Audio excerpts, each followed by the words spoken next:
Hi friends, welcome back to my vlogs. ಈ ವ್ಲಾಗಲ್ಲಿ ನಾನು ನಿಮಗೆ ಅಮೆಝಾನ್ನಿಂದ ಆರ್ಡರ್ ಮಾಡಿ ತರಿಸಿರೋಂಥ ಒಂದು ಸೈಡ್ ಬ್ಯಾಗ್ ಆರ್ಡರ್ ಮಾಡಿದ್ದೀನಿ. ಅದು ಕರೆಕ್ಟಾಗಿ ಅದರಲ್ಲಿ ನಾನು ಅಂದ್ಕೊಂಡಿದ್ದ ಕ್ವಾಲಿಟಿಯಲ್ಲಿ ಇದೆಯಾ, ನಾನು ಅಂದ್ಕೊಂಡಿರೋ ಕಲರಲ್ಲಿ ಬಂದಿದೆಯಾ ಅಂತ ಅದನ್ನು ತೆಗೆದು ನೋಡೋಣ. ಇದೆ ಕರೆಕ್ಟಾಗಿದೆಯಾ? ಹಾಂ, ಕರೆಕ್ಟಾಗಿದೆ.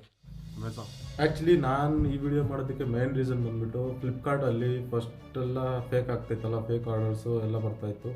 ಆ ಥರ ಆಗುತ್ತೇನೋ ಅಂತ ನನಗೆ ಅಮೆಝಾನ್ನಲ್ಲಿ ಮೊನ್ನೆ ರೀಸೆಂಟಾಗಿ ಬೇರೆ ವಾಚ್ ಒಂದು ಪರ್ಚೇಸ್ ಮಾಡಿದ್ದೆ.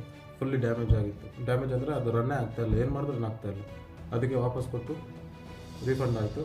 ಆಮೇಲೆ ಇನ್ನೊಂದೇನೆಂದರೆ ರೀಸೆಂಟಾಗಿ ನಾನು ನೋಡಿದ್ದು ಒಬ್ಬ ಕಸ್ಟಮರು ಸ್ಯಾಮ್ಸಂಗ್ Z Fold ಫೋನನ್ನು ಒಂದು ಆರ್ಡರ್ ಮಾಡಿದ್ದು. 1.5 ಲಕ್ಷ ಆ ರೇಟಲ್ಲಿ ತೊಗೊಂಡಿದ್ದಾನೆ. ಸೇಮ್ ಪ್ಯಾಕೇಜು, ಸೇಮ್ ಪ್ಯಾಕಿಂಗು ಎಲ್ಲ ನೀಟ್ ಒರಿಜಿನಲ್ ಪ್ಯಾಕಿಂಗ್ ಹೆಂಗಿದೆಯೋ ಹಂಗೆ ಇದೆ. ಆದರೆ ಎಲ್ಲ ಓಪನ್ ಮಾಡಿದ್ದಾದಮೇಲೆ ಒಳಗಡೆ ಸೇಮ್ Z Foldinದು ಅದೇ ಸೈಜಿಂದು ಟೈಲ್ಸ್ ಇಟ್ಕೊಟ್ಟಿದ್ದಾರೆ ಅಮೆಝಾನಲ್ಲಿ. ಅದಕ್ಕೆ ಆ ಕಸ್ಟಮರು ಅದಕ್ಕೆ ರೀಫಂಡ್ಗೆ ರಿಪ್ಲೈ ಮಾಡಿದ್ದಾನೆ, ಆದರೆ ಬಂದಿಲ್ಲ. ಮತ್ತು ಅವ್ರು ಏನೋ ಮಾಡಿ ಕಸ್ಟಮರ್ ಸಪೋರ್ಟಿಂದ ತಗೊಂಡು ಅವ್ರು ಹೇಳ್ದಂಗೆ ಮಾಡಿದ್ದಾನೆ, ಆದರೂ ಬಂದಿಲ್ಲ. ಲಾಸ್ಟ್ಗೆ ಅಮೆಝಾನ್ನವರು ಏನು ಮಾಡಿದ್ದಾರೆ, ಇವ್ರ ಮೇಲೇ ಫಾಲ್ಸ್ ಕೇಸ್ ಹಾಕಿದ್ದಾರೆ. ಅಪ್ಪ ಅವಾಗಲೂ ಬಿಡಲಿಲ್ಲ. ಕೋರ್ಟ್ಗೆ ಹೋಗಿ ಲಾಯರ್ನಿಟ್ಟು ಕೇಸ್ನ ಗೆಲ್ಸ್ಕೊಂಡಿದ್ದಾನೆ. ಓಕೆ ಫ್ರೆಂಡ್ಸ್, ಈ ವ್ಲಾಗಲ್ಲಿ ಅನ್ಬಾಕ್ಸಿಂಗ್ ಆಗಿದೆ. ಅನ್ಬಾಕ್ಸಿಂಗ್ ಅಂತೀರಾ ಅಥವಾ ಅನ್ಕವರಿಂಗ್ ಅಂತೀರಾ ನನಗೆ ಗೊತ್ತಿಲ್ಲ. Thank you for watching.